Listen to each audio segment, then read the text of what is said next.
నమస్తే. ప్రస్తుతం మనం డీజీపీ ఆఫీస్ వద్ద ఉన్నాం. సో, ఇక్కడ ఈరోజు తెలంగాణకు సంబంధించిన ముగ్గురు అండ్ అలాగే ఛత్తీస్‌గఢ్ సంబంధించిన 37 మంది మావోయిస్టులు ఈరోజు డీజీపీ ఆధ్వర్యంలో తెలంగాణ ప్రభుత్వానికి లొంగిపోయిన పరిస్థితి. సో, అందులో ప్రధానంగా చూసుకుంటే ఆజాద్ ఎదురు మనకి గత 2, 3 రోజుల నుంచి వినిపిస్తున్న పేరు ఆజాద్ లొంగిపోయిన పోలీస్ ఆధీనంలో ఉన్నారు. సో, అది ఈరోజు ఆజాద్ నేతృత్వంలో సుమారుగా 37 మంది లొంగిపోయిన పరిస్థితి. సో, అందులో మనం చూడొచ్చు కోయాడ సాంబయ్య అలియాస్ ఆజాద్. సో, 49 సంవత్సరాలు. So, Moddulagudem village Govindaraopet mandal Mulugu district సంబంధించిన ఇతను. సో అండర్ గ్రౌండ్ లో సుమారుగా 31 సంవత్సరాల పాటు అండర్ గ్రౌండ్ లో ఉన్నారనమాట మావోయిస్ట్ పార్టీలో. And state committee member, SCM and secretary, BK ASR divisional committee member గా అయిన ఉన్నారు. సో ఆజాద్తో పాటు అప్పాసి నారాయణ అలియాస్ రమేష్. సో 70 సంవత్సరాలు ఇతని వయసు. సో పెద్దపల్లి డిస్టిక్ నుంచి ఉన్నాడు. సో అండర్ గ్రౌండ్ లోనే 32 సంవత్సరాల నుంచి ఉన్నాడు. ప్రస్తుతమైన మావోయిస్ట్ పార్టీలో state committee member and technical department కి కూడా వర్క్ చేస్తున్నారనమాట మావోయిస్ట్ పార్టీలో. సో వీళ్ళు ప్రధానంగా వీళ్ళిద్దరు ఉన్నారు. అండ్ మిగతా మొత్తం మంది చూసుకుంటే మిగతా మొత్తం 37 మంది ఉన్నారు. వీళ్ళంతా కూడా అందరూ కూడా ఆల్మోస్ట్ అందరూ మీరు సైడ్లో స్క్రీన్లో కూడా చూడొచ్చు. మీరు అందరూ కూడా 17 సంవత్సరాల నుంచి కేవలం 20 సంవత్సరాలు 30 సంవత్సరాలు దాటిన వాళ్ళే చాలా మంది ఉన్నారు. 37 మంది 32 35 మందిలో. సో కేవలం 17 సంవత్సరాల నుంచి సో కేవలం 25 దాటిన వాళ్ళే చాలా మంది ఉన్నారు. అందులో ప్రధానంగా చూసుకుంటే ఇప్పుడు లొంగిపోయిన దాంట్లో మహిళలు ప్రధానంగా ఉన్నారు. వీళ్ళందరూ కూడా ఛత్తీస్గఢ్ ప్రాంతానికి సంబంధించిన వాళ్ళే ఉన్నారు అనమాట.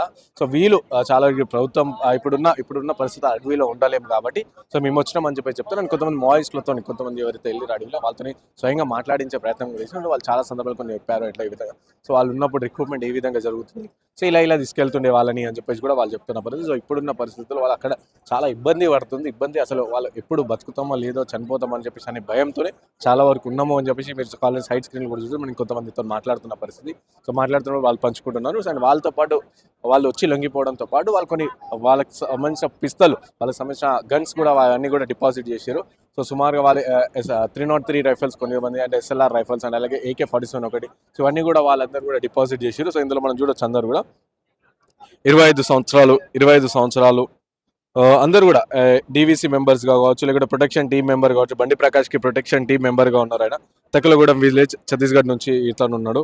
సో ఈ విధంగా అంటే 23 సంవత్సరాలు, 20 సంవత్సరాలు, 21 సంవత్సరాలు.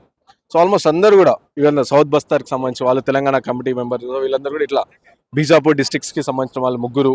ఈ విధంగా అందరూ కూడా చాలా తక్కువ టెక్నికల్ డిపార్ట్మెంట్ వాళ్ళు. ఈ విధంగా కొంతమంది ఉన్నారు, చాలా తక్కువ మంది. మనం సోడా హిడ్మాతో మాట్లాడినాం, నేను మాట్లాడడం సోడా హిడ్మాతో మాట్లాడినా.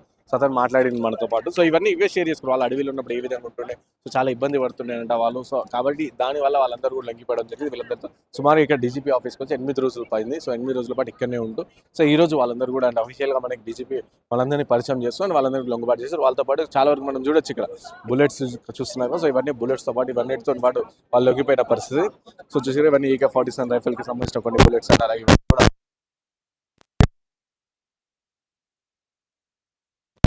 మీరు గన్స్ చూడొచ్చు. ఇక్కడ మీరు కావచ్చు SLR rifles 303 and AK-47 rifle. So ఇవన్నీ కూడా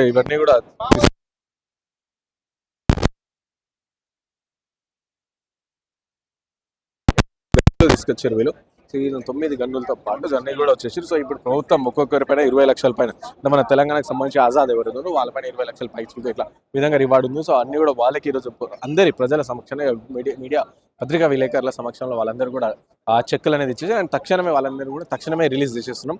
సో ఒకవేళ సపోజ్ వాళ్ళకి మావోయిస్టుల నుంచి ఏమైనా థ్రెట్ ఉంటే, బికాస్ మావోయిస్ట్ పార్టీ నుంచి బయటకు వచ్చారు కాబట్టి సో మావోయిస్టుల నుంచి ఏమైనా థ్రెట్ అనుకుంటే మేము సెక్యూరిటీ కూడా ఇస్తాము అని చెప్పేసి డీజీపీ గారు చెప్తున్న పరిస్థితి. సో ఇక్కడ ఇది అన్నమాట ప్రధాన పరిస్థితి. సో ఇంకా ఎవరైతే మావోయిస్టులు ఇంకా అడవిలో ఉన్నారో అండర్ గ్రౌండ్ ఎవరైతే వాళ్ళందరూ కూడా లొంగిపోవాలని చెప్పేసి కూడా వీళ్ళందరూ కోరుకుంటున్నారు. కెమెరా పర్సన్ సాయితో రాణా ప్రతాప్, హైదరాబాద్.